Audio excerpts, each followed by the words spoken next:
Hello, everybody, and welcome to another adventure in history.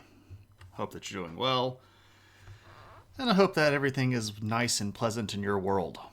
Um, just kind of chilling out today. Let me say hello to everybody that's already shown up. So, Matt, as always, hello. Sohn, welcome in. Good to see you. Claudio is here.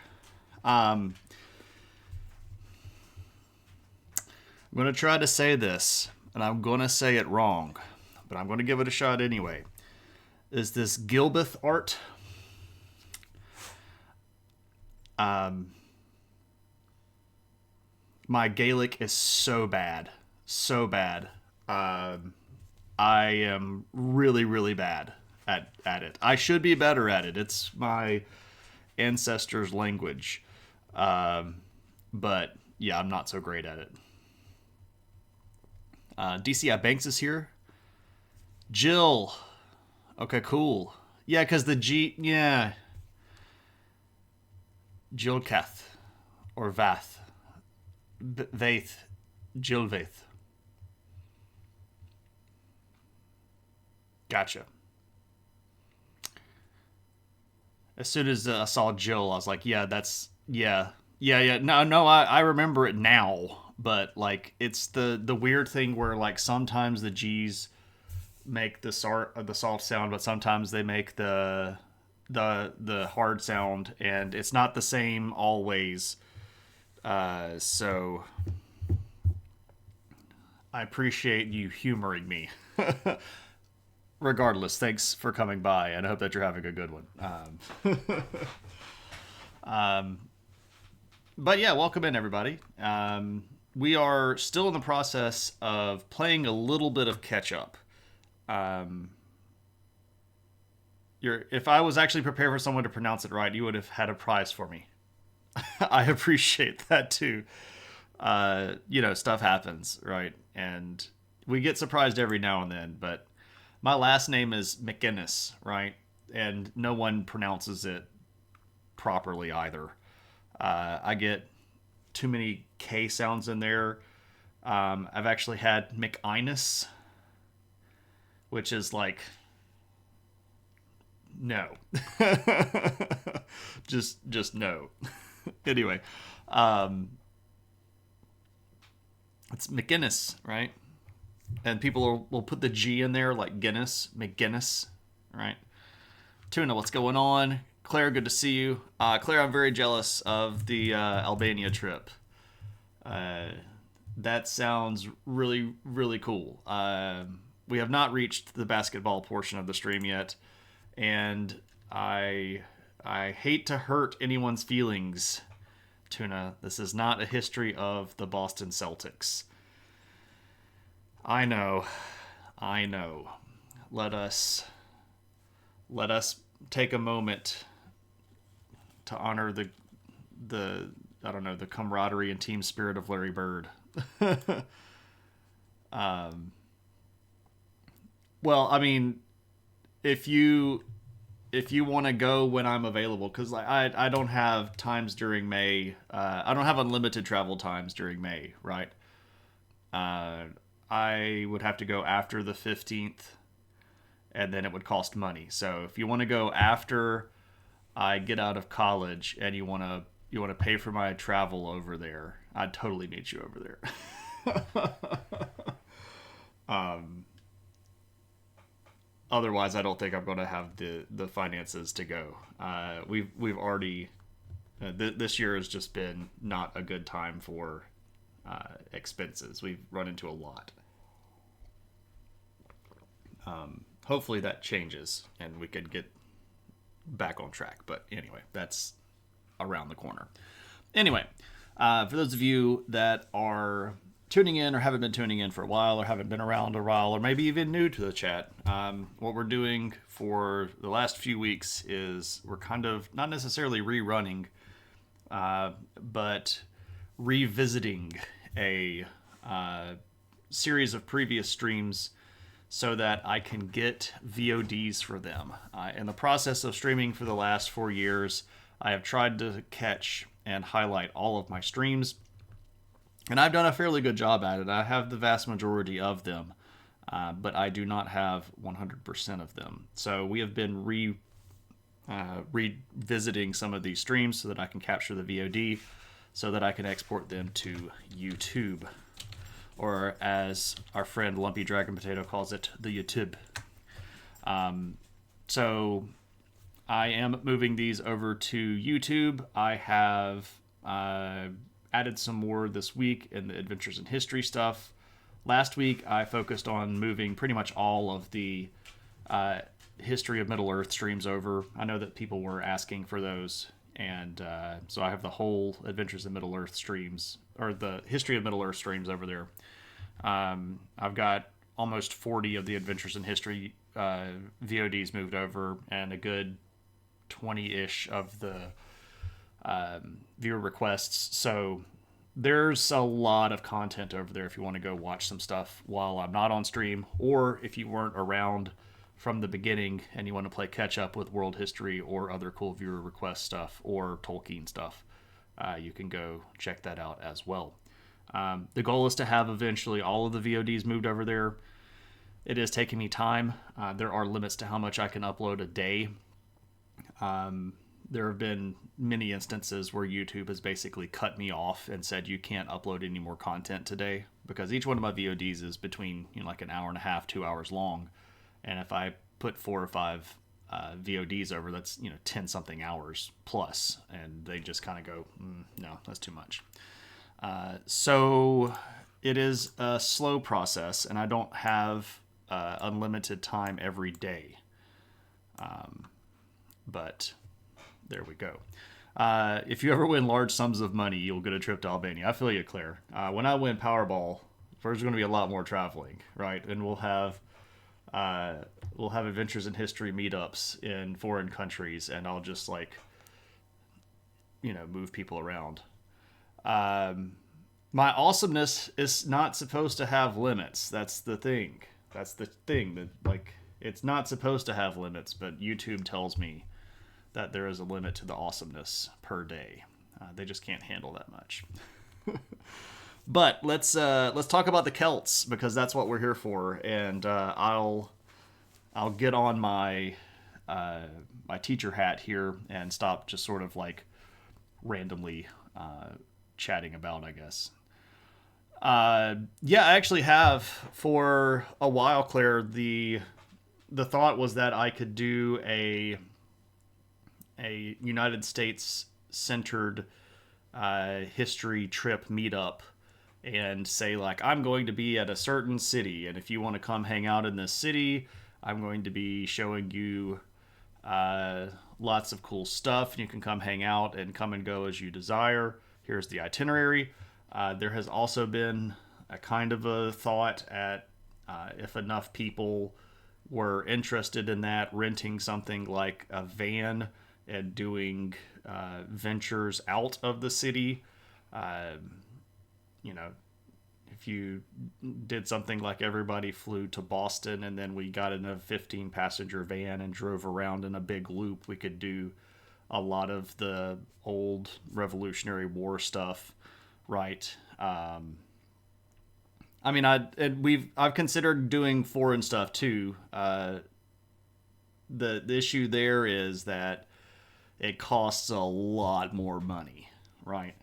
And theoretically speaking, I would hope that if I were offering service to a whole bunch of people by doing drive arounds, that I would not have to pay very much for it, and I would feel really rough foisting an international plane ticket on a group of people, right? So a history girl I followed recently hosted a trip to Egypt. Yeah, so some of that stuff is also just ridiculously expensive. I know several people that do come with me to Egypt trips, and they're friggin' $3,000 per person, which is absolutely ridiculous.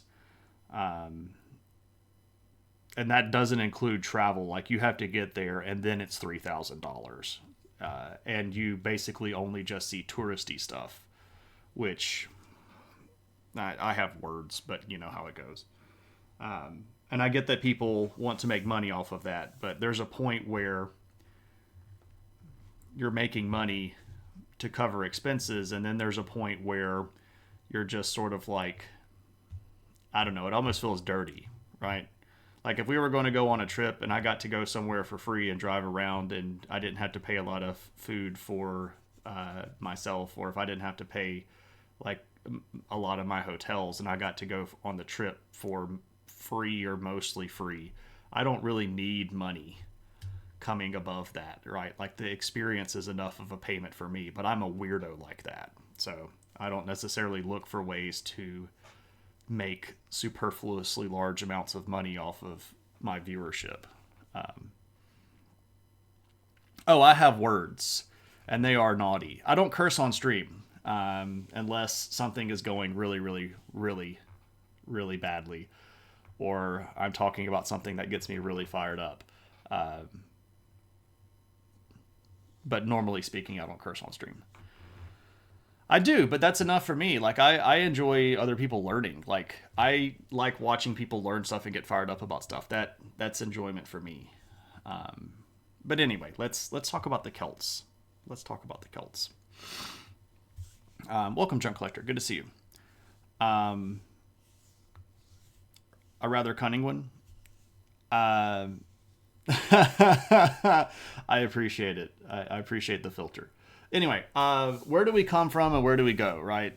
And I get to say we here because I am largely of Celtic heritage. I'm like 98% Northern European, and the particular pathway of my genetic history follows the Celtic migrations. I'm among these people, historically speaking, right?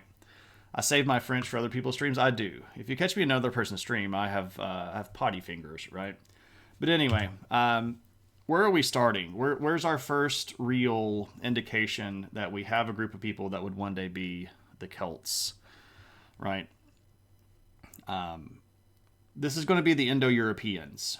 And if we look at the purple zone, around 4000 BC, we get the first beginnings of the Indo-European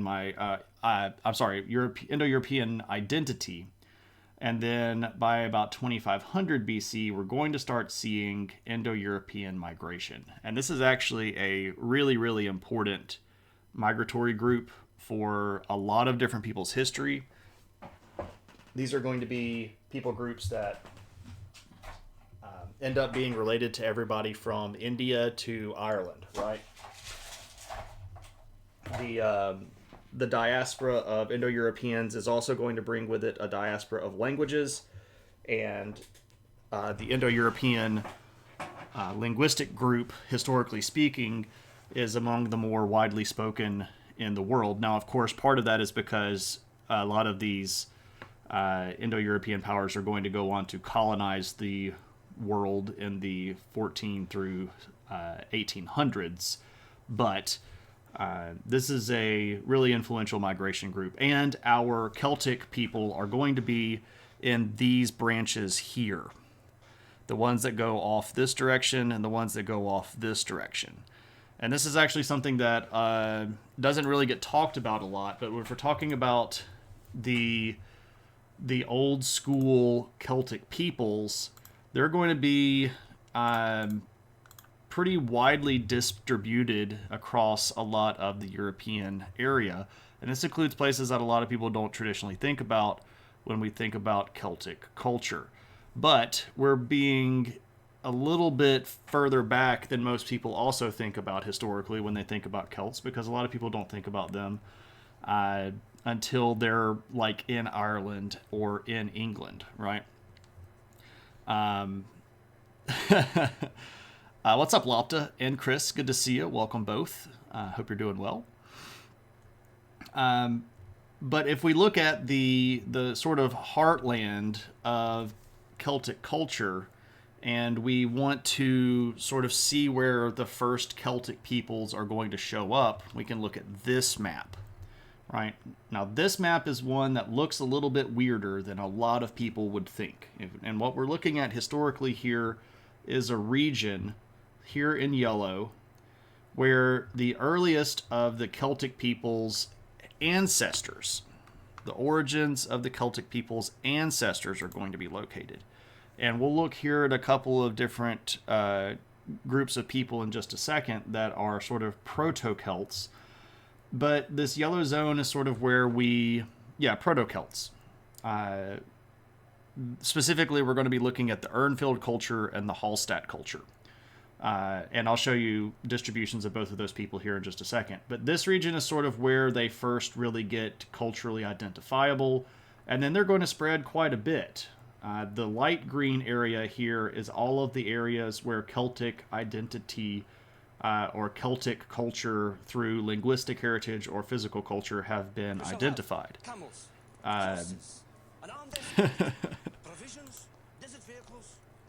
Thank you, Claire. You're welcome. For the most Celtic of puppy-related bits. The corgi. The corgi, of course, is the steed upon which the Fae ride into battle, right? Was the Amesbury Archer a Celt? Probably, question mark. I don't know if they've actually done any DNA analysis on that or not, but I would guess probably. But anyway, we see Celtic people all the way over here in Turkey, and a large group down here in Iberia, and most of France down into Italy. We have large groups all the way over from the Balkans, but we really don't think about Turkish Celts, right? We really don't think about, Italian Celts. But if we're looking at where these groups are going to start being identifiable, we're going to have to look at a couple of different cultures. And one of them this is sort of the oldest one, is called the Urnfield culture. And this is really far back. This is back in Stone Age times, right? Stone Age stuff is pretty far back. This is before we have a lot of overwhelmingly big selections of physical culture. But we can look at this and we can see different Urnfield cultures. I'm not familiar with who the Beaker people are, Lopta. You could fill me in, though. Yeah, and that's true, Chris. That's actually what we're about to show here. Like, is specifically here with this Proto-Villanova culture, right? The Villanovan culture was an established culture during the Bronze Age that existed before even the Romans were a thing, right? So we are way, way back in time here, right? We've got groups here in the Danube. We've got groups over here in the Balkans. But this Urnfield system is mostly connected by shared physical culture, specifically looking here at the way they would have built their houses, the way they would have made stone tools. But Urnfield culture is one of the oldest groups that we can identify as like a direct line that leads us to the Celtic people. The next group is the Hallstatt culture. And the Hallstatt culture brings us a little bit closer to our Bronze Age period. And when we get to the Hallstatt culture, we can look here. This is also sometimes called Latin culture because of the site here. But this is a little bit less widespread, and that's partially because of other cultures moving around. This is also partially because of populations growing and things like that. Good to see you, Cliff. Hope you're doing well. But you can see here again, we have this sort of heartland here that's kind of in the northern Alpine region, right around that good southern Germany. We got our northeastern France zone, but we get Hallstatt culture spread out pretty wide. It goes all the way up here into the British Isles, where we're going to, of course, see much more stuff later on. Now, the thing about the Hallstatt culture, again, we had moved here into the Bronze Age with the Hallstatt culture, and we have lots and lots and lots of examples of Hallstatt culture, physical culture, and specifically here, these really excellent pieces of bronze. We've got really cool rimmed helmets here. We've got some great chess pieces. I picked this particular photo because of all the stuff it had in it. So behind us we see spear points and swords. Over here we've got axe handles, not axe handles, axe heads. What's really cool here, we see these swords that have been bent. And you might go, oh, well, you know, when metal gets old and rusty, it might bend. But there are actually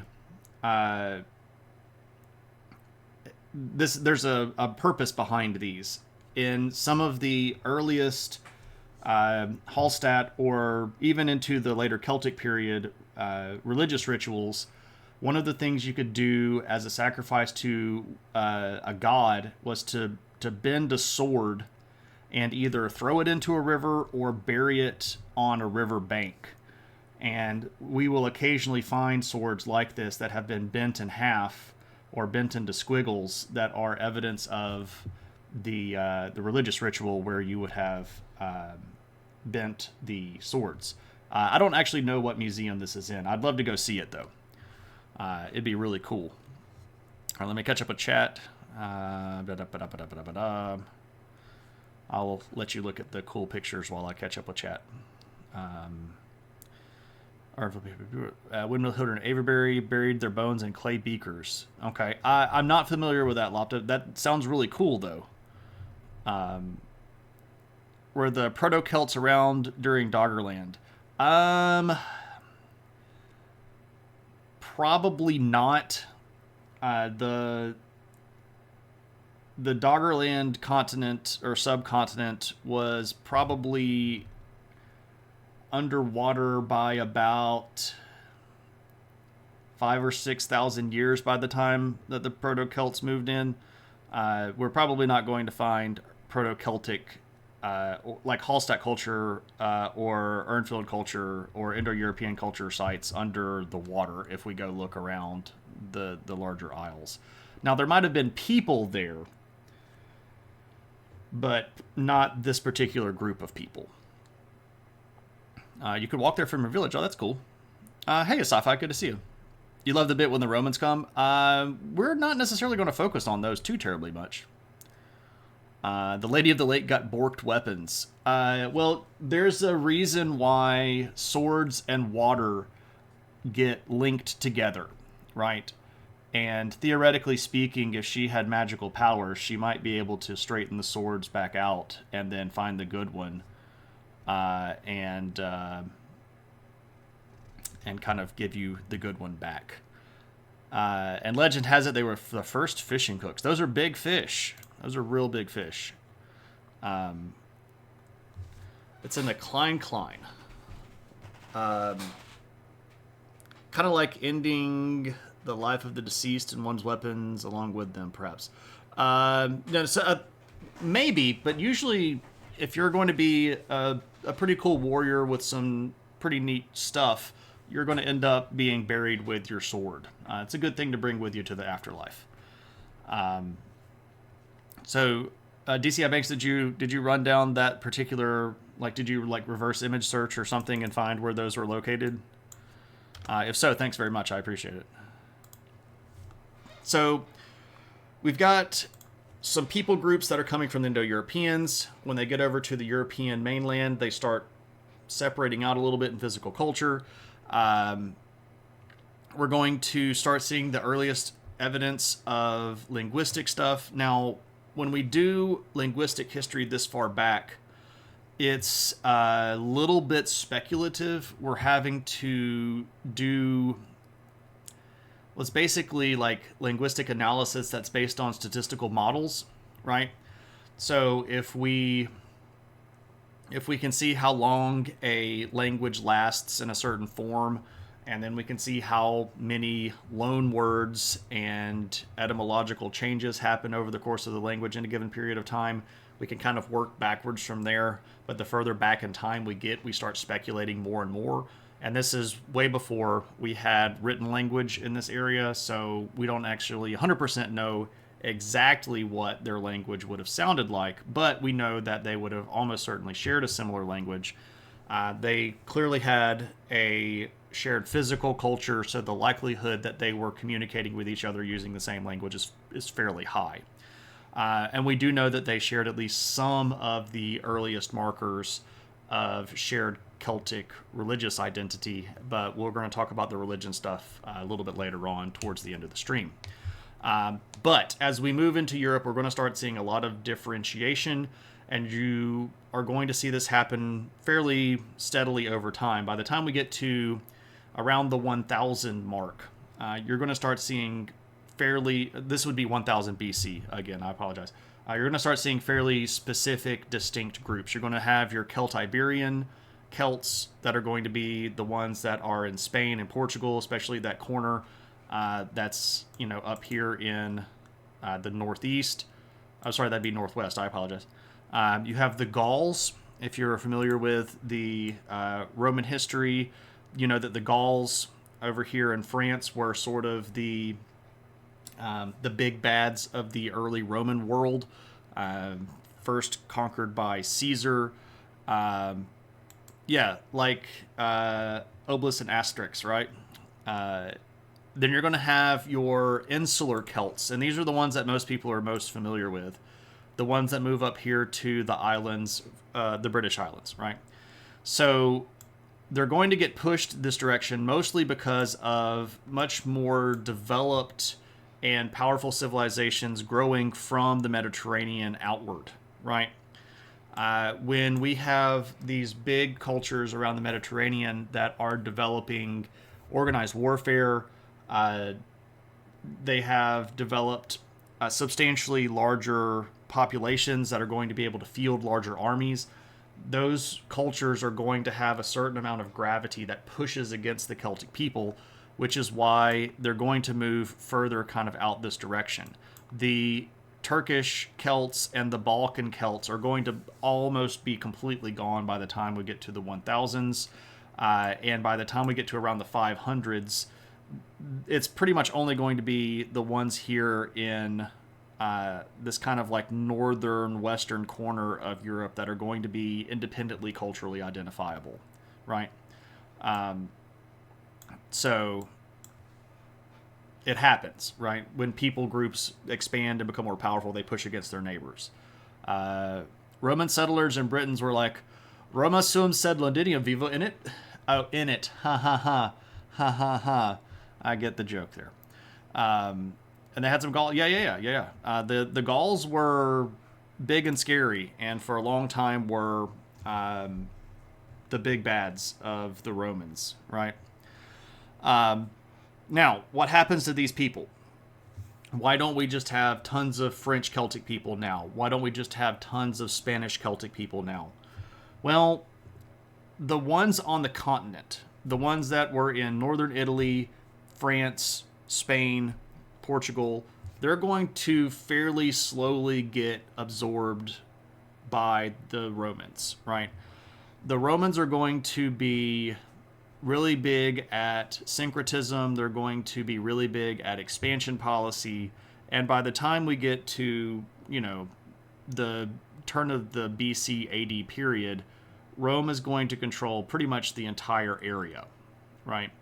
Of the continent. Now, obviously, Rome hadn't conquered over here in the British Isles yet. Caesar had done some stuff where he had tried to invade, but it didn't go so great for him.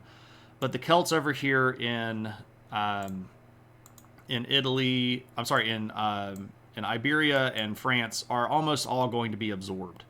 Now, we still see elements of stuff that comes from their culture show up in Roman culture. For a little while, there's a style fad where the upper class patricians in Rome were dressing like Gauls, right? And we have this actually shown both in statuary evidence and pictorial evidence, but we have this recorded in documentation too, where people were just sort of fascinated by the Gallic culture, right? These people that are a little bit outside the norm, but ultimately they're really not going to be culturally identifiable after about the 100s AD.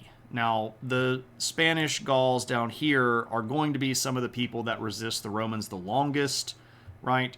The French Gauls are going to sort of Romanize fairly quickly, and that's going to leave the insular Gauls up here on the islands as kind of the last really big holdout. Now, of course, the Romans are going to go up there as well, but they're not really ever going to get all of the isles, right?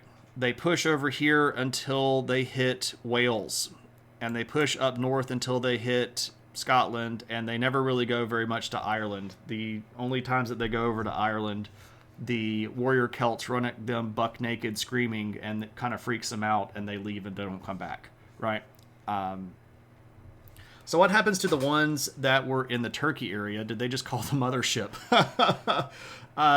They're going to get absorbed into various other cultures over the course of the height of the Bronze Age. Bronze Age Turkey is going to be really, really active culturally. There are going to be a lot of different smaller kingdoms that are going to pop up. And then by the middle and end of the Bronze Age, we have one really big empire in the Hittites that control pretty much all of central Anatolia. That would have been the area where the Celts had been about 1,000 years previous. So, well, not 1,000 years previous, several hundred years previous. But yeah, they get absorbed, and we don't really see too terribly much. There's occasionally imagery depictions, or we'll find occasional burials that have swords that look kind of Celtic, but not... The population over here wasn't ever particularly dense or very, very high to begin with, and as the populations of this region exploded during the Bronze Age, they got overwhelmed pretty quick. There's also several other large migrations into this region, especially a group called the Hurrians, who show up during the... well, they first show up in the early Bronze Age, but they get up to this area during the Middle Bronze Age, and they're all over the place by the Late Bronze Age. So they're going to be sort of admixing to all this stuff as well. But yeah, they just end up getting absorbed. And I tend to over-answer questions, but that's kind of sort of my thing, right? Here's a great paper on Celtic migration to Ireland from Trinity College, Dublin, based on DNA analysis. Excellent. Too long, didn't read. Neolithic, Southern Europe, Bronze Age, Eastern Europe. Yep, pretty much. You mean the Sea Peoples?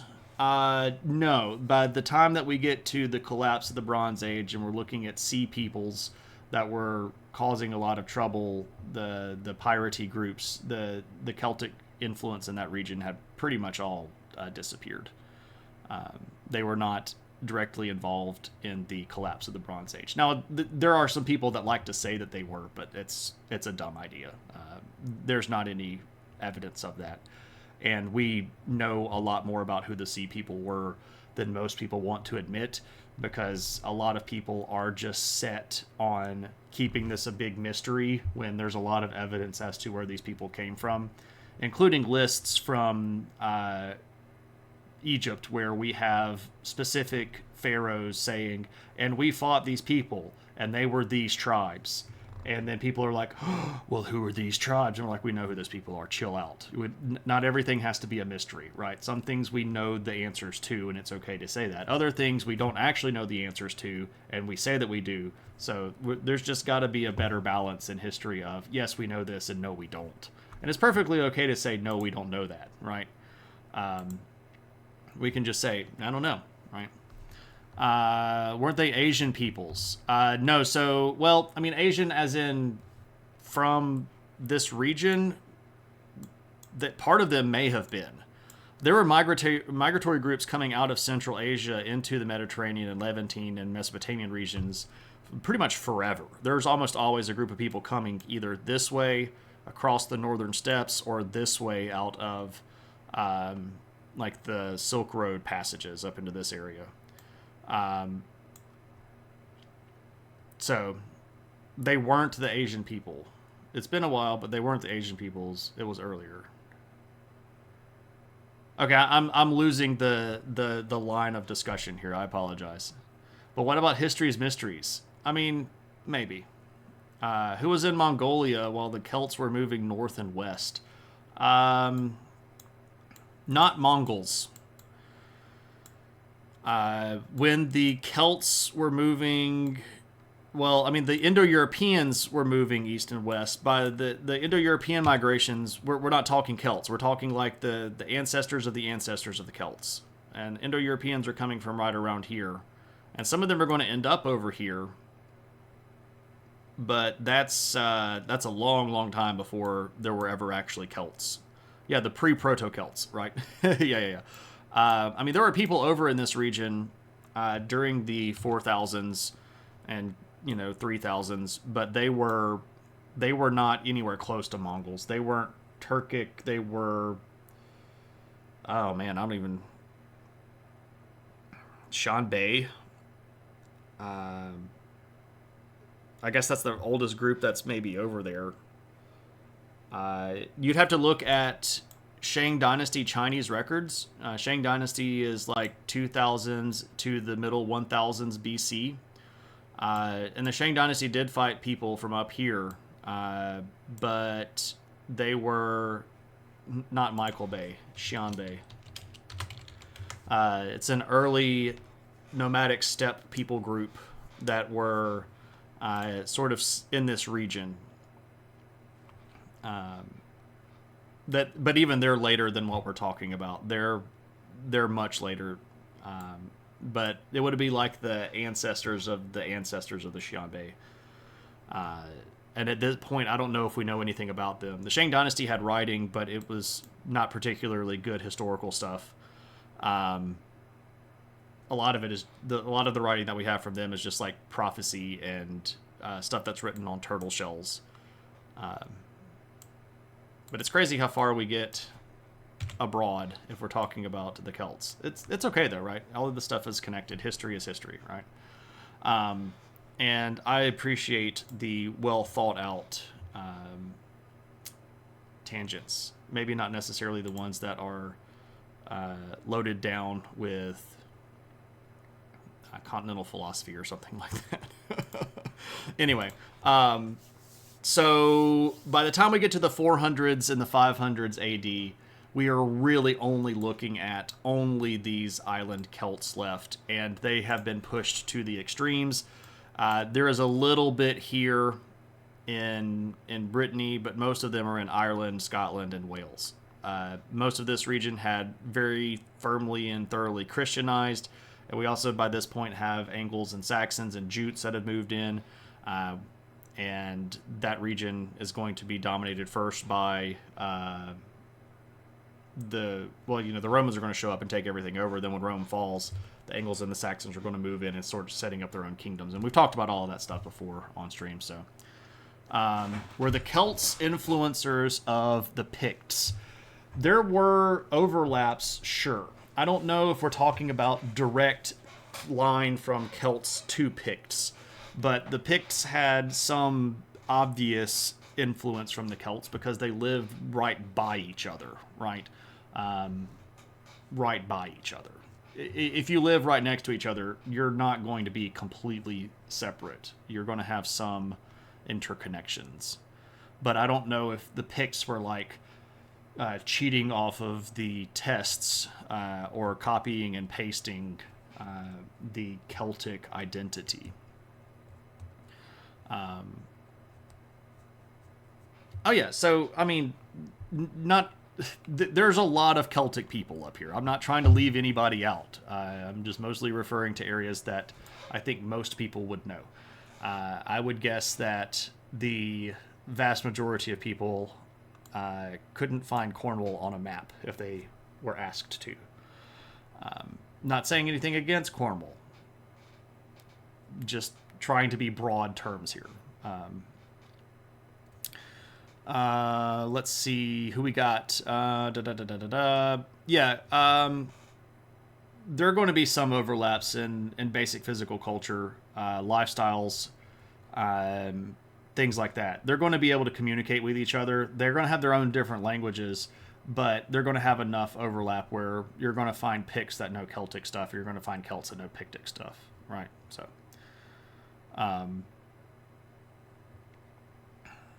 poking at each other. Yeah, that's a good way of saying it.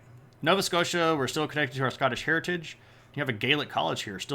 Oh, that's cool. Still teaches a language and other traditions from the ancestors. Excellent, excellent. What's up, KP? Good to see you. Nova Scotian accent confuses the heck out of you. It sounds so Irish. I don't know if I could pick it out just from a list of Canadian accents. The only really direct Canadian accent that I would be able to go, oh, that's that group of people. Well, I guess there are two. The French Canadian accent is pretty obvious, but then the Newfoundland accent. The Newfoundland accent is very, very unique, right? They're very specific. Like, you hear somebody speaking with the Newfoundland accent, and you're like, I know where those people come from. So there we go. So who are we looking at? Well, what are we talking about culturally speaking? What are we doing? What are we thinking? How are we acting? What's our culture like? Well, we do know that they are really good at doing bronze stuff. The bronze swords here, very, very common. We see these a lot. Swords are pretty common in their culture, which leads us to believe that they were fairly common in use. You don't necessarily have this many swords without using them.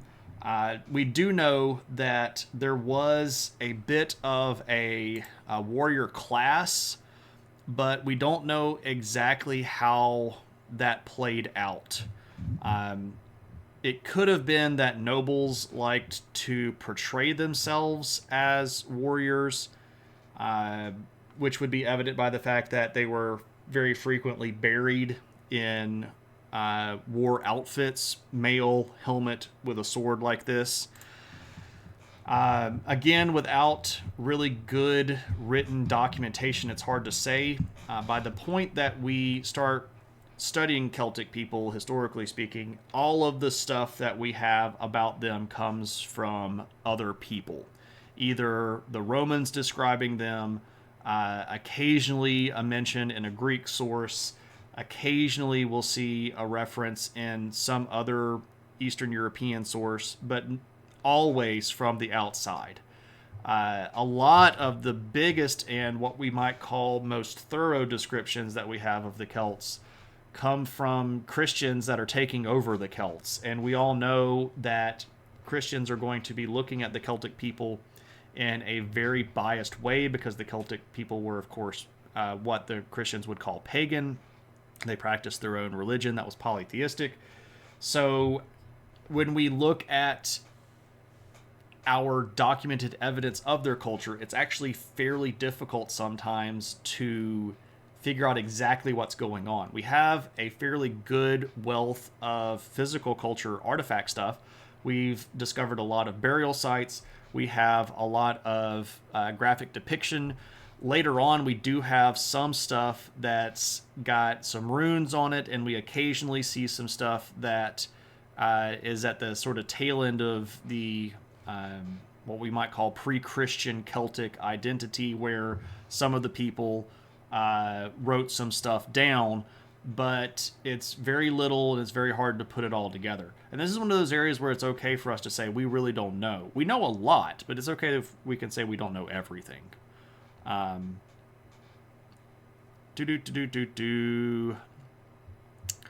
You won't be able to unhear this if you don't already know, but the Jamaican accent is Irish influenced because of Irish exports to Jamaica, right? During the British domination of Ireland, sending a bunch of political dissidents to Jamaica. Am I correct there, Viper? I think so. I'm not 100% sure. That's why there's a question mark at the end, but I think so. Did the Celts build Stonehenge? No, they didn't. Yeah, they taught them English. There we go, right?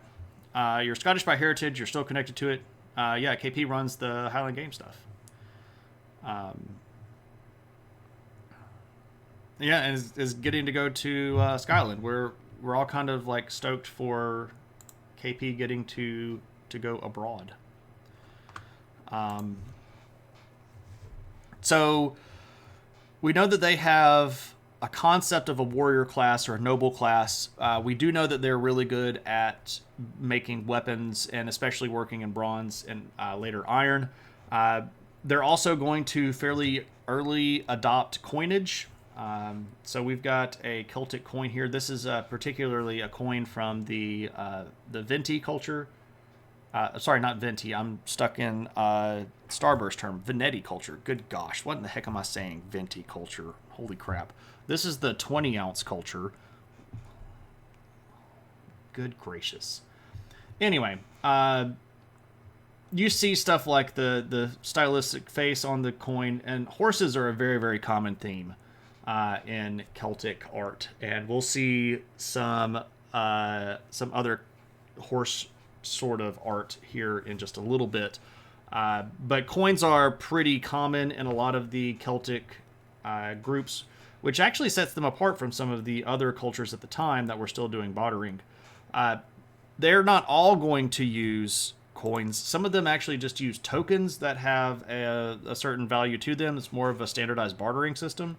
But a lot of the Celtic cultures are going to use coins as well. There's a place in Mexico that love the Cornish pasty too, from Cornish miners mining in Mexico. Interesting.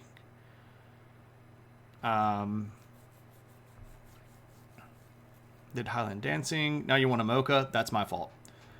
Some of the Lebanese people speak English with an Irish accent. Yeah. I read about that. Somebody linked that a couple of weeks ago. To fill everybody in, there is a contingent of Irish troops that are acting as UN peacekeeping forces in Lebanon, and they're down on the southern border between Lebanon and Israel. And a lot of the Lebanese people that live in the region speak English with an Irish accent, and it's so pronounced that you can even tell what village in Lebanon they're from because of the particular regional accent, because there's a group of some Irish people from one location that are positioned around one city, and then there's another part of Ireland with a different regional accent that's posted in another city, so you can tell where the Lebanese people are from based on the Irish accent that they speak. It's pretty interesting. Viper's posted that around. Yeah. That was pretty neat. Oh yeah, they're Celtic people around the world now, obviously, because of a lot of things. We're talking 2,000 plus years ago, though, right? So we do know that there was substantial amount of social stratification in the Celtic peoples. This is true all the way back into their pre-sedentary life. It does appear that even during the migratory periods and semi-nomadic periods, that they did have fairly strong concepts of social stratification, and we know this based on their burial cultures. And when we look at stuff like this location, this is a place called Hockdorf Mound. This is in Germany. This is a very big tumulus that was built up over the top of a tomb. It's got a nice big standing stone on top of it. Standing stones are pretty common on or around Celtic situations, the places, tombs, words. I am losing my mind. I don't know if there are particularly star stones in Germany, but there are definitely standing stones all over Central Europe that are from Celtic identity. Now, the most commonly frequented shown uh, Celtic tumulus is this enormous one in Ireland called Newgrange. This is a fantastically large tumulus that you can go down into. It's incredibly fascinating. I'd love to go see it. Of course, I've never been there, but the brochure sure looks nice. You can also see standing stones here. Of course, we have a really cool alignment as well, where on astronomic events, the sun will rise and shine directly down the main burial chamber of the tumulus, which would be really wicked cool to go see. But of course, on the day that that happens, everybody and their brother is also there to see it. So it's a really cool place. I would love to go there. It's kind of on the bucket list for me, if I'm being honest. Catch up with chat. Is the puppy asleep? Want to redeem the dog cam, but not if she's in a deep sleep. I don't know. Wife says that the puppy is currently awake. Well, no, I said Venti instead of Venetti. And that got us all over into the 20-ounce thing. Several Celtic archaeological sites from around 2500 BC where you live. Nice, and it's in the middle of Germany. Yeah.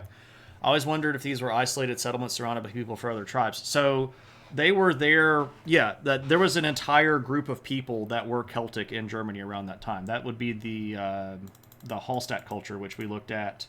Cliff, I don't know if you were here when we showed this particular picture, but this is this distribution of the Hallstatt culture, with the type or the place name Hallstatt being the name of the culture themselves, and you can kind of see the distribution here.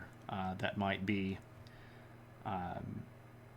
around the area where you are. And you don't by any means need to dox yourself or anything like that. So I don't know if that helps figure out where you are and how all of that stuff works. But there you go.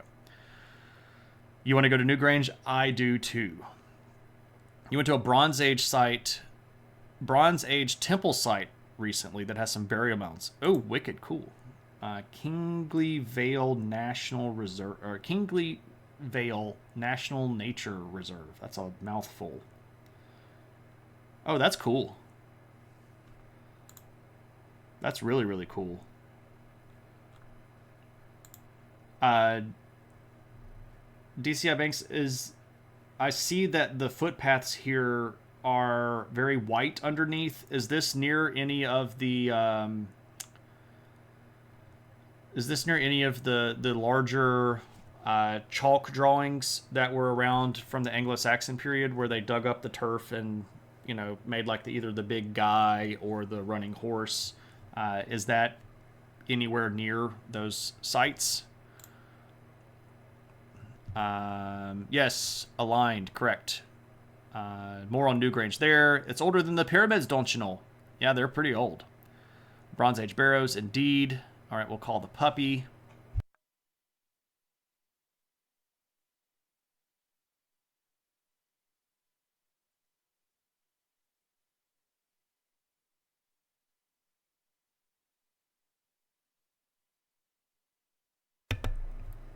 All right, we'll see if the puppy arrives. I hear her shaking her neck. So that's probably what's happening as she's getting off the couch. For the burial site, wasn't that the same type as the one in the UK, where they could see the entire area from the top of the mound? There are a lot of the tumulus stuff and a lot of the mound stuff that they make are astrologically aligned, or astronomically aligned, not astrologically aligned. Astronomically aligned, where the points are going to point at things, or the sun is going to rise and set at specific points of the square, or around the axis of the shaft into the burial tomb, or in line with these standing stones on different times of the day or different times of the year. So yeah, there are a lot of those. So those are in Wiltshire and Dorset. So it's in Sussex. No, it's not. Okay. You've been abandoned by your cats right now. How rude. Alas. Well, I hear the puppy coming. So let's shift over here to puppy cam. Here. Hey. Come here. Come see me. There's the puppy. It's the puppy. Oh, she has her chicken. Her chicken is her absolute most favorite toy ever. This is actually the second version of the chicken. Oh, we are in for a rare treat, ladies and gentlemen. The pupper has decided to sit down. So she is here to receive scratches and head pats. Oh, it's not a rubber chicken. It is a cloth chicken that is supposed to be white, but because of all of the puppy slobber, is now a rather dingy off brown. Hey, Kaylee. Give me some sugars? Oh, you can't see that. You want to look right here? Oh, yes. There's the puppy. Oh, I'm getting puppy sugars. Want to give me a shake? Shake? Come on. Hey, shake. Look. Give me a shake. There you go. Good girl. Good girl. Thank you. Oh, yes. That's a good puppy.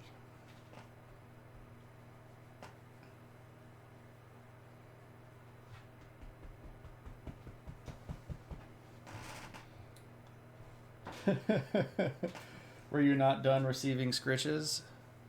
Oh my goodness, she's so spoiled. Like I stopped scratching her head and she just started looking up at me like, hey. Hey.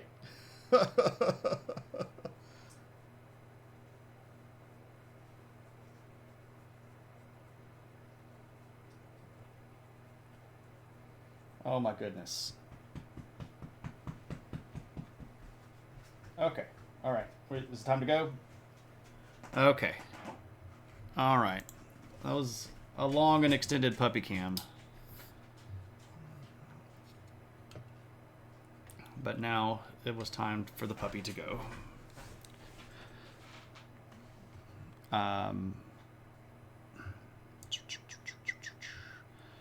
You were informed by Jack Chick. Really? That the Celts invented the drum and bass line. Oh. Oh, was this in a pamphlet that explained why rock music and syncopated rhythm is the reason your soul's going to rot? Junk collector.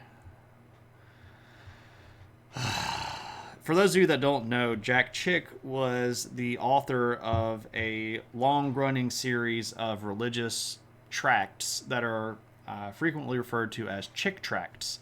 And they basically blamed the ills of the world on everybody that he could find that had some version of polytheistic belief, right? So rock music was originally derived from Celtic music because they sacrificed humans while playing drum beats. So every time you listen to a rock music song, you reenact a pagan ritual where someone dies. And do you really want to do that? I didn't think so.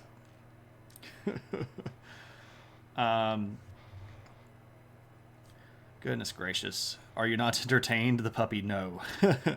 This episode has made me want to watch Time Team. Yeah, Time Team. Good times. Ned Ghost Rider, what's going on, man? Good to see you. They sound like a fun person to be around. Yeah.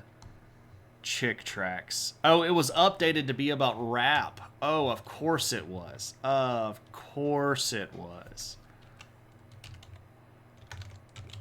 We've got Ned Ghost Rider in the house, everybody. If you want to talk to somebody about politics and watch some gaming, go give Ned Ghost Rider a follow. Knows what he's talking about. Go hang out. Spend some time. You got to go get some rock music. You got some people to sacrifice. Well, I did not okay that, right? McInnes does not okay human sacrifice. Another example of us knowing that we've got some sort of warfare going on is the fact that Celtic people also have lots of really big fortifications, right? Stuff like this. This is a place in England called Maiden Castle.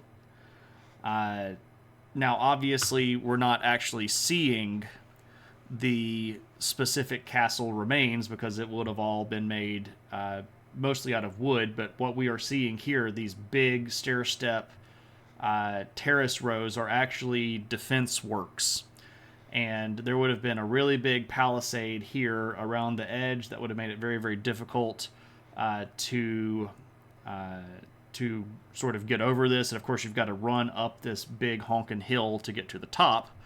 So, lots of chance for you to get sniped out by a guy with a bow from the top of the wall up here. This is not the only place where there were Celtic castles. There are quite a few of them. If you just as you're only an hour away from Maiden Castle. Oh, well, if you're asking me to come visit DCI Banks, just you don't have to ask much harder. Did it get reused by the Normans? I'm not certain. I'm going to guess probably not, because if it had been reused by the Normans, there would be a Norman stone structure on top of this. So probably not, but I can't say yes or no on that. The probably is my educated guess. If Normans built a castle on top of it, unless, well, let me say it this way. Unless it was a very early Norman castle prior to the advent of the stone stuff, because the early Norman castles were wooden and were not Mott and Bailey design. So there's no Norman stone structure on Bicknell. So there were a few, and now I'm backtracking on myself. This is me doing fact checking on myself, and I'll point out that I was working towards that even before I was prompted. It could be that there was a Norman wooden fortress up here. I don't know of any though. But this is a little bit on the other side from where the Normans showed up. But I don't know, maybe. Somebody can Google it if you want to. And it's almost as if we're connected to this large database of the collected knowledge of the world. But anyway, this is a really cool site. I'd love to go see it. This would be a wicked cool place. Bicknell was Iron. Yeah. So I know that the original, that Bicknell was Iron Age. Okay, well that explains it then, because that's way before the Normans. If it's sunny this weekend, you'll go take some photos. Oh, that's cool. You throw that stuff in Discord, that'd be amazing. For those of you that don't know, I'm sure everybody here is part of the Discord. Iron Age, but reused by the Normans. There we go. So you were correct, Opta. Tip of the old hat. They had a fire cell. They bought a few torches, and somebody put it too close to the... okay, I'm missing something. Can we sacrifice swords already? We did that already. We talked about sacrificial swords. Or bending swords and throwing into rivers.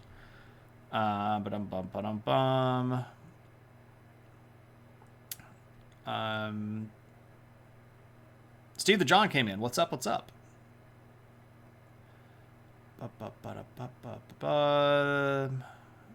At fire sale, this happened. No castle. Yeah, so the castle got burned down. Perhaps it fell into the swamp, and then they built another one, and it fell in fire and collapsed, and then fell into the swamp. But the third one, this is your heritage.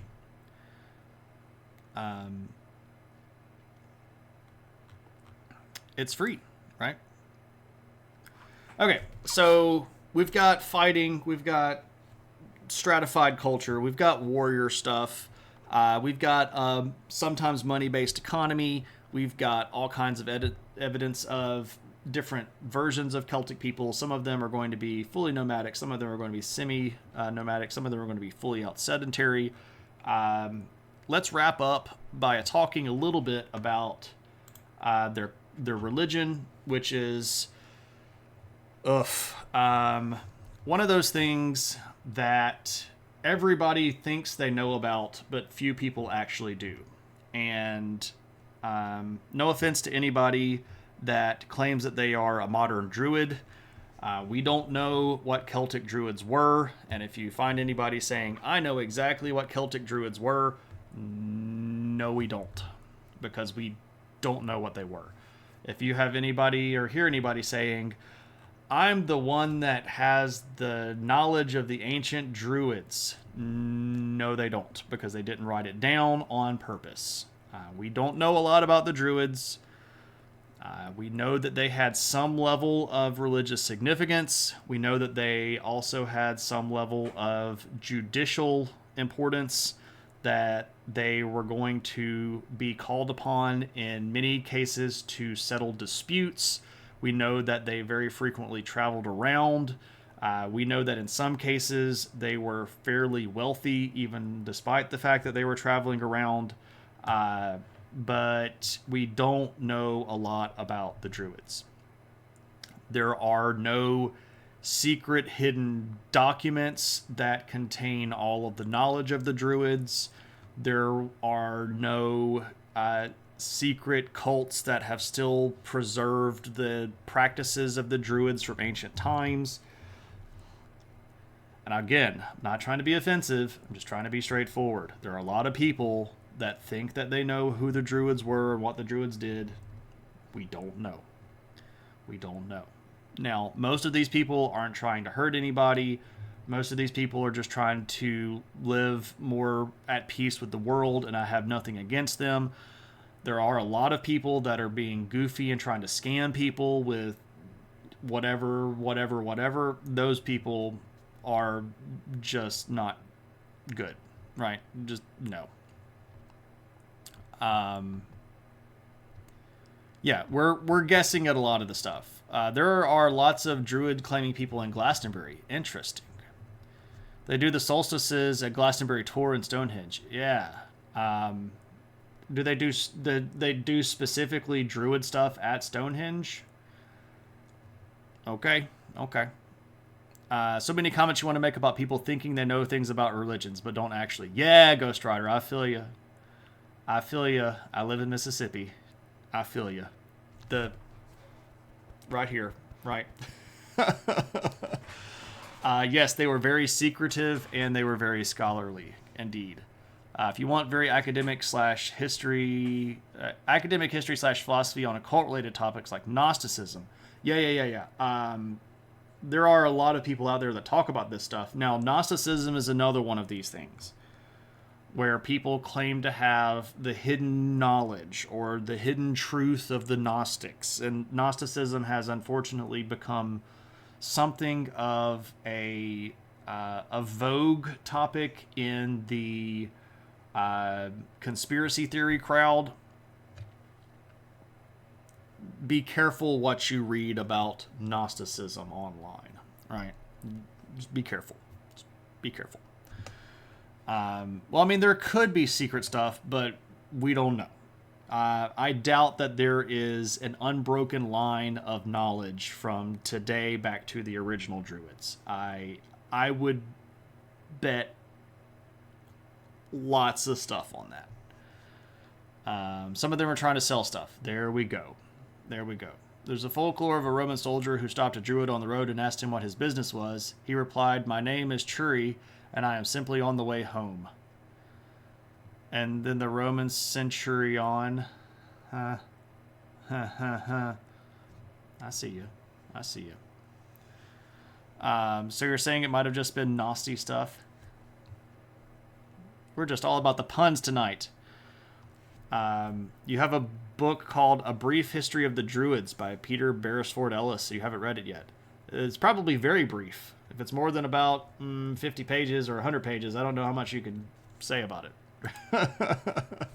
Unless we're talking about all the things that we don't know about them. It's like 3 pages. Yeah, exactly. We do. We do have those, but those Gnostic texts are not what people call Gnosticism.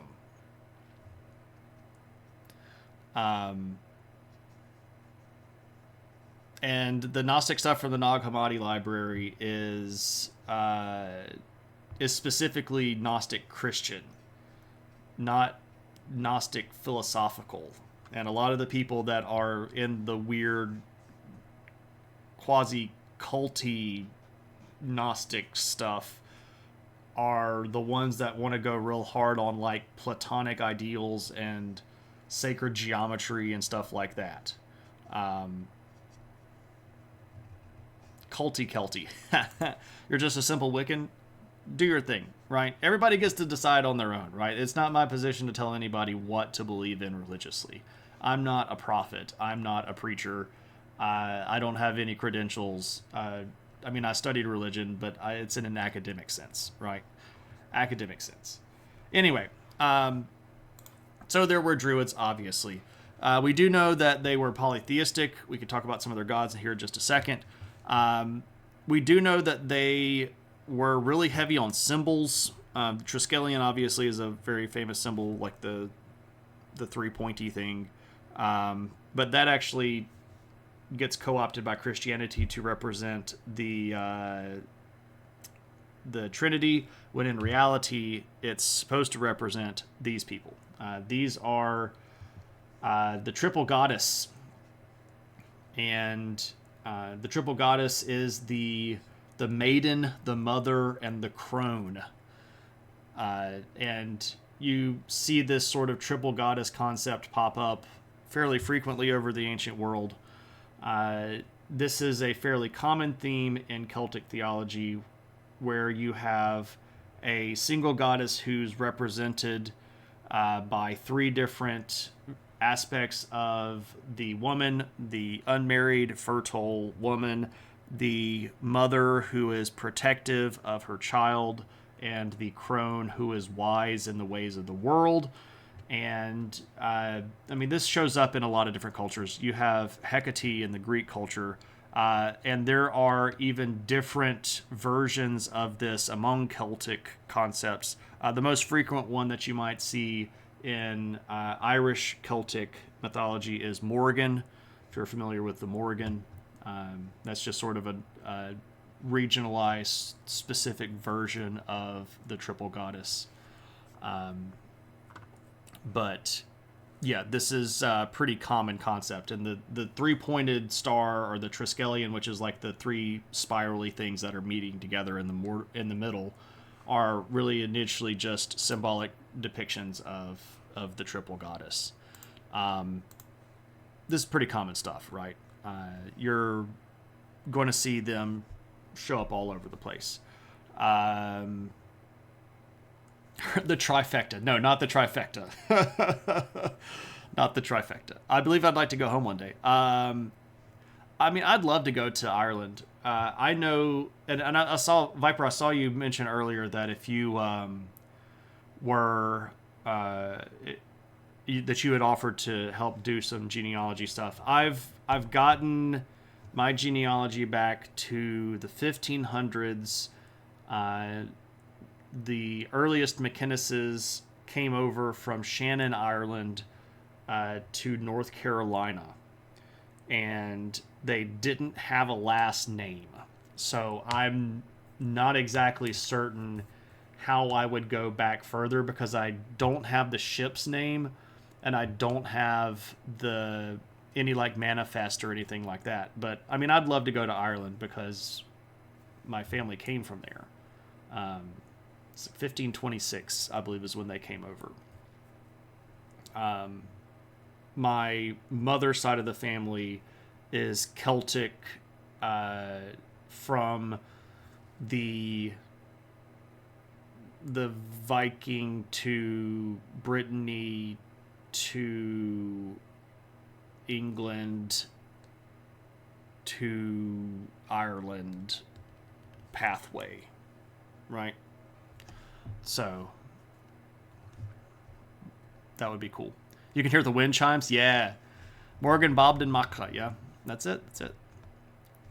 Love to go explore your genealogy as well. Yeah, I remember that we did the history of the German peoples, specifically to kind of tie in with your genealogical research, sci-fi. Can't wait to go to the homeland in Scotland. I mean, it'd be cool to go to Scotland. I don't necessarily have any heritage from there, but I like travel, and there's cool stuff to go see, right? So why not, right? Who else we're going to talk about? We've got this guy. This is the horned god, and we don't actually have a really good name for him. Horned, like horned god. Well, yeah, that's the modern name. Either Hearn or Kernunos. You can call him what you want to, but we don't actually know what he was called in the ancient world. But we do have lots of depictions of this guy. Usually with the antlers and hanging out with Dave. No, this is not Dave. If anything, this is like he's more like a bill, probably a bill, or a buck. Ah ha ha ha! He's a buck. Bad pun. See, I could do this stuff too. Yeah. So like his original name is the Horned God, right, or the Horned One, and Hearn comes from horned, right? But Dave's not here.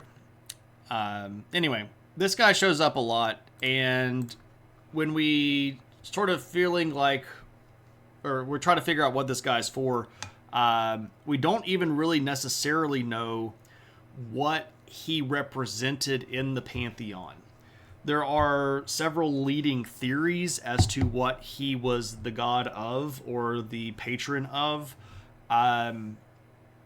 Some people say that he was the god of prosperity because he's always surrounded by animals, and especially animals that would have been, good for hunting and good for eating.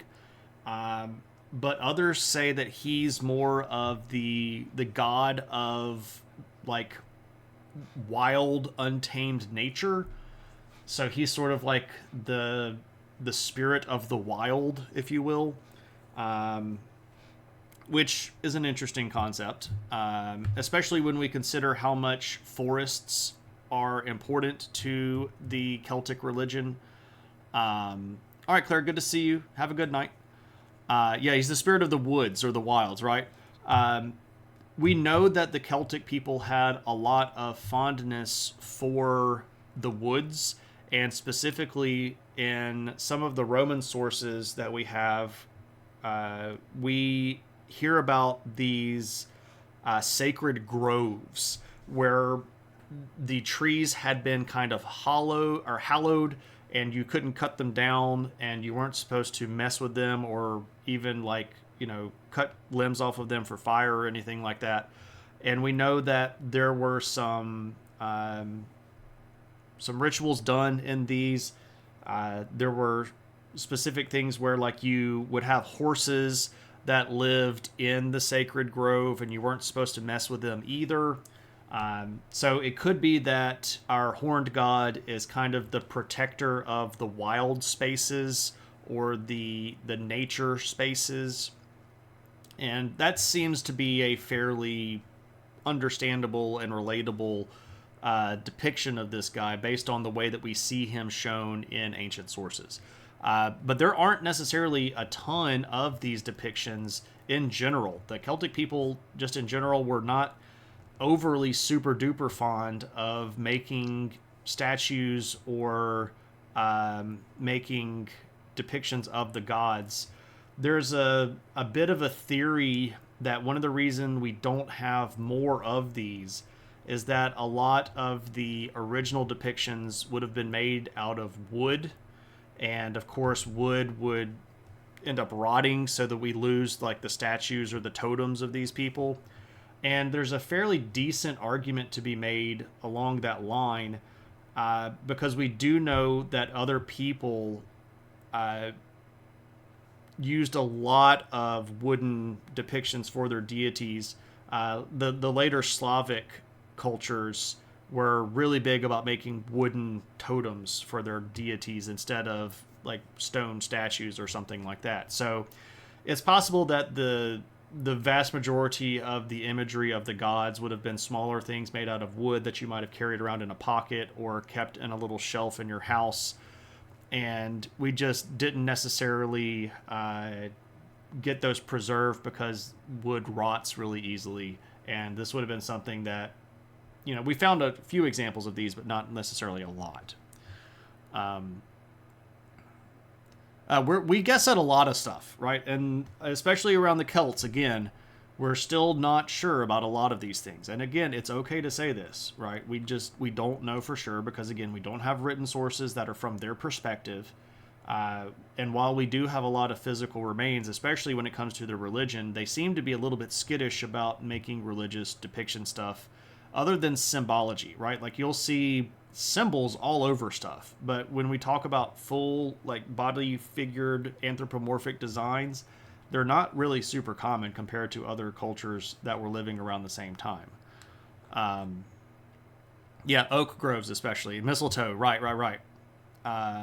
Very sacred, sure. They didn't rot it a lot, and I hear tell they weren't really good at artwork, but you're not judging. I mean, they were fairly good at art. I mean, if we go back to look at this guy, this is actually metal that has been hammered in relief, which is a fairly high level of skill to accomplish. So, I mean, that's a pretty cool piece of artwork. If we just zoom in on it and look at some of the detail, that's a lot of really fine, detailed work that would have been on that piece. So, Handy Pocket God would be a good album title. One God in My Pocket.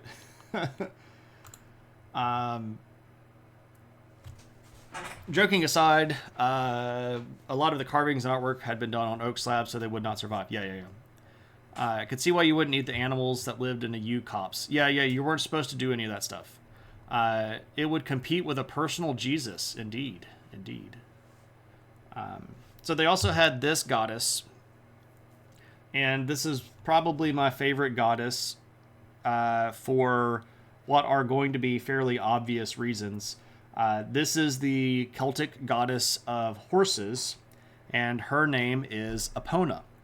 And if you're like, wait a second, that's the name of Link's horse in Zelda. Yes, it is. And if you're wondering if they took that from Epona, the Celtic goddess of horses, yeah, it's Epona. Yeah. Tad Mazeltov, welcome in. He's like, wait a second, what now? It's not a donkey.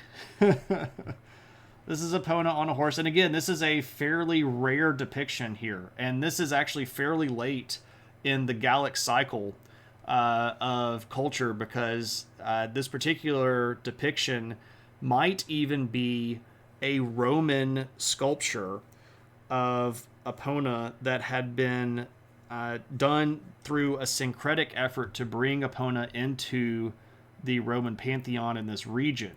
So, given the time period that this comes from, it might not have actually been purely Celtic in nature. It could have just been a Roman copy or a Roman production. So, yeah, marketing for the Celts, exactly. She looks a little too large to be a horse. Well, Epona's a very small person. I don't know how it goes. She's the goddess of horses, so it's got to be a horse, right? She's not the goddess of donkeys. So I doubt that this would be a donkey. So she's going to be associated with the afterlife. The thought here is that she would come to visit you on her horse and either lead you or ride with you to the afterlife. There are a few depictions, and I tried to look for these and I couldn't find one that had a good, well-defined image. But there are some depictions of Epona where we see her on her horse and there's like a line of people behind her that are like following her to the afterlife. So that's pretty cool. And the horses are a big part of Celtic ideology. The goddess of Shetland ponies. I thought she was the goddess of all horse-like creatures. Is that a reference to blessed are all the makers of dairy products? I don't know, Viper. Maybe she's the goddess of all horse-like creatures, and I just said horses. I think it's horses, but I could be wrong. She's also related indirectly to fertility, right? And mother of all centaurs. Maybe so. What's up, Cave Geek? Good to see you. All right. Not zebras, though, because that would be weird. Yeah, you can't keep zebras and horses together because zebras actually have viruses that will pass to horses and kill horses. So the zebras are carrying them and they're immune to them, but if you keep them in the same enclosure, they can kill all your horses. You didn't need to know that, and there's no reason that I know that because I have neither zebras nor horses, but this is just one of the many weird facts that rattle around in my brain that you get to have access to rent-free, right? People around the corner from us have zebra. Really interesting. That's interesting. You knew that. You had horses. That's a fact that will come into handy. Yeah. Grow Forest, good to see you, and I hope that I saved your horse's life, or prevented your horse's death, right? Anyway, we also have this guy. Now, this guy's a little bit weird. This is the god of the wheel, and it's the big, scary-looking dude here with the wheel attached to him on the side. Now, according to a later Roman poet, this guy is named Tyrannus. We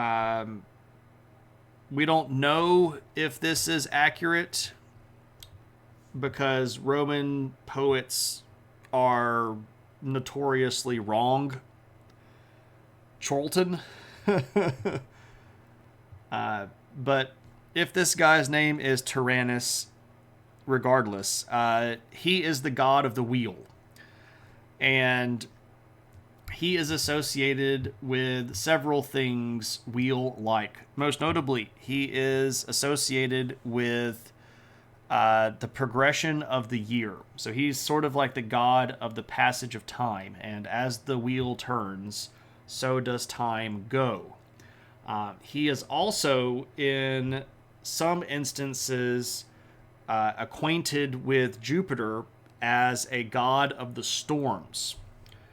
Like as the wheel makes the thundering noise coming down the road, he is also associated with the thunder of the heavens, and in some cases of Gallo-Roman syncretism, you'll see this guy even referred to sometimes as Jupiter Tyrannus, as a sort of individual depiction of the Gallic version of Jupiter.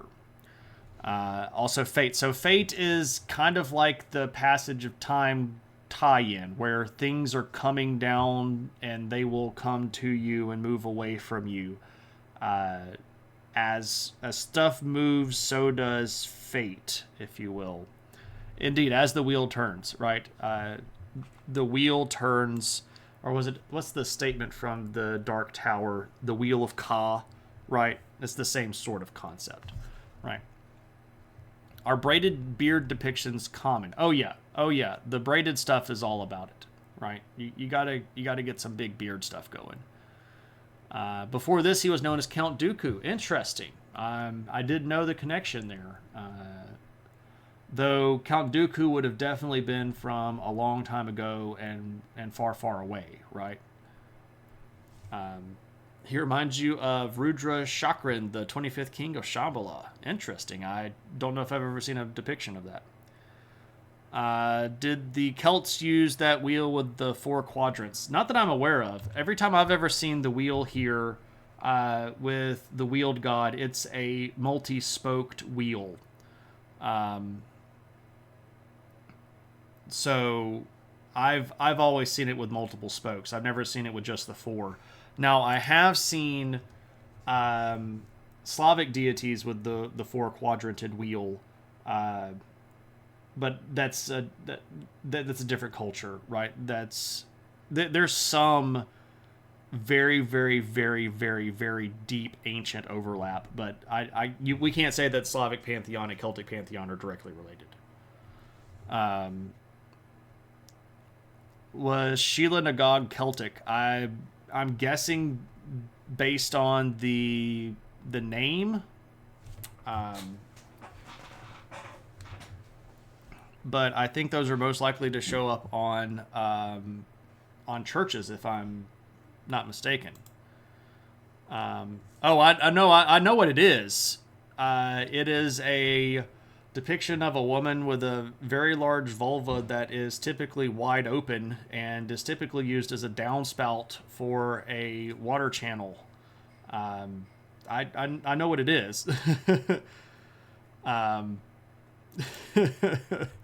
So, I mean, I'm aware, but they probably had some Celtic origin, but I've honestly seen more of them on churches than I've seen them on anything else.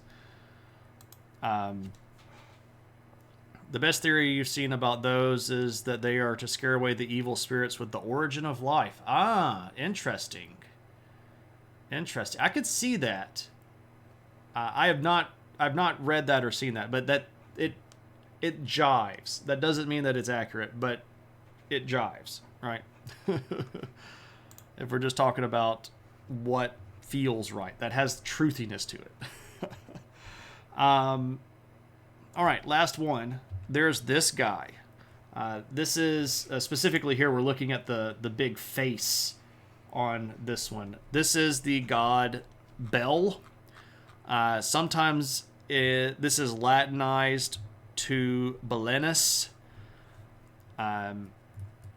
But this is a sun deity related to the solar power.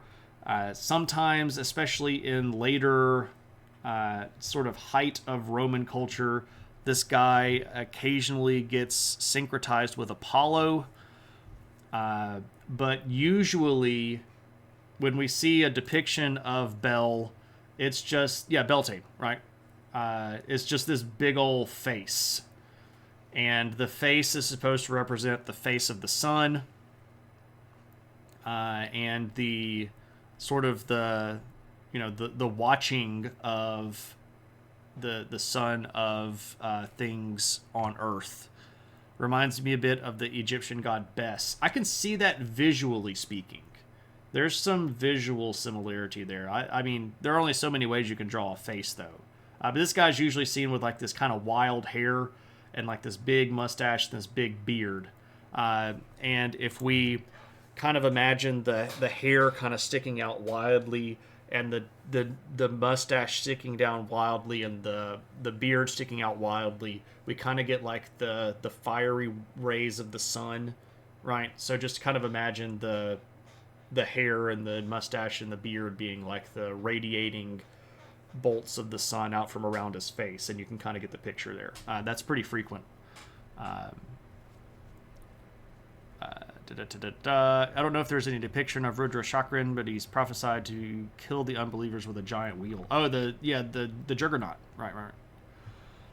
Reminds you of Zardoz. Interesting. I would not have gone there, but I guess I can see it. But if you've seen Zardoz, those are things that you definitely can't unsee. We'll just put it that way. That's a messed up movie. Saw parts of Sean Connery that I never thought I would experience, right? For those of you that haven't seen Zardoz, don't Google Zardoz unless you're alone, right? Anyway, but these are the Celtic people, and they're really cool, and they're my ancestors, and I really like studying them. They're pretty neat. A lot of the stuff that they have is still kind of around today. There are versions of that, right, that are still reflected in modern Christian communities. There was a lot of syncretism between the old Celtic culture and the later Christian culture. Even going so far as to turn some of the Irish deities into saints. Right? You got to let the people have their continuity of worship. Right? So Bridget is actually just a person, not a deity, and we can make Saint Bridget because that way you could still be down with Bridget, right? Right. Anyway, it's a cool culture, and I really like studying them. But that's all that I had prepared for the particular presentation. So if anybody has any other questions or anything like that, now would be a good time to ask. Otherwise, we might try to go figure out who we're going to rate. Twitch has changed all of this so much, and it's really, really annoying.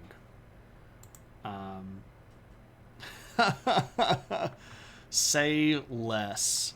Sure. Let's do some poppies.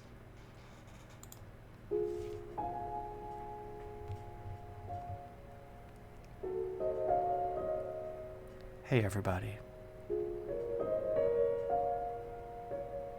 I hope you're having a good one. Thanks so much for hanging out while we talk about the Celts tonight. I really like these people.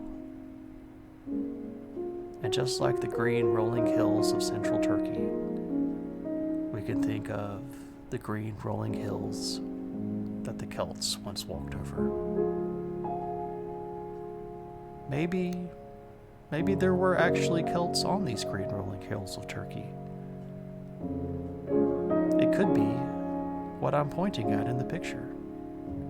Slightly off screen to the right. What's over there? Maybe it's a nice cloud. Or a happy little tree. Maybe it's everything that you've been looking for. Just there. Yeah.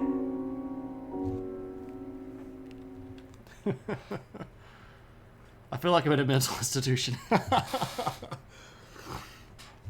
The first time you did this, you really thought it was pre-recorded. No, I just make this junk up as I go. There's no real rhyme or reason to it. It's just me being goofy.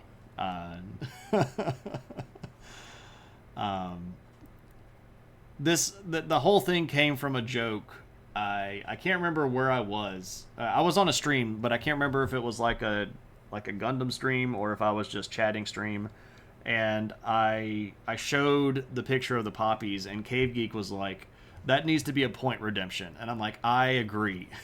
So I made the poppies point redemption for us to have a small little moment of zen, right? Legend says Bob Ross studied under Shane McInnes. No, I am not old enough. If anything, I studied under him. I did watch The Joy of Painting religiously as a child. It was one of the few things that I could watch without my parents getting mad at me, right? So, indeed.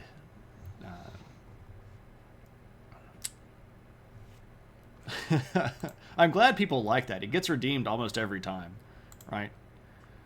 That was the picture that was taken just after the first time he played Skyrim and was pointing to a cave like Lydia. Look, a cave. I wonder what's in there. Yeah, maybe so.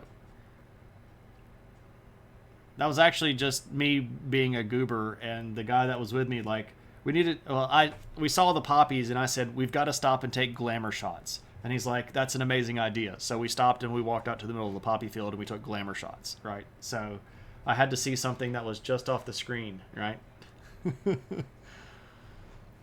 Anyway, enough of my nonsense.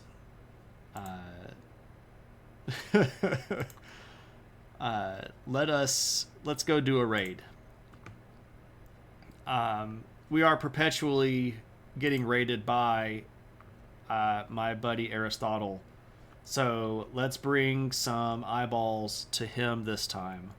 and go raid my friend Aristotle. Aristotle is a PhD in philosophy, and he teaches philosophy, specifically ancient philosophy and ethics at university.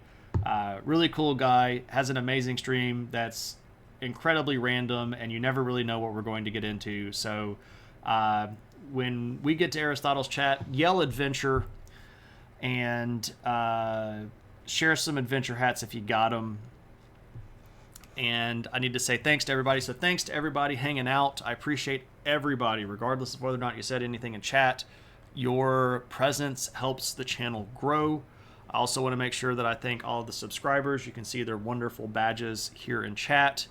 And there are other people that support me through other means. I have a Patreon. If you are not a fan of giving Bezos your money, you can follow me on Patreon. It's cheaper than Twitch, and I actually get more of the money.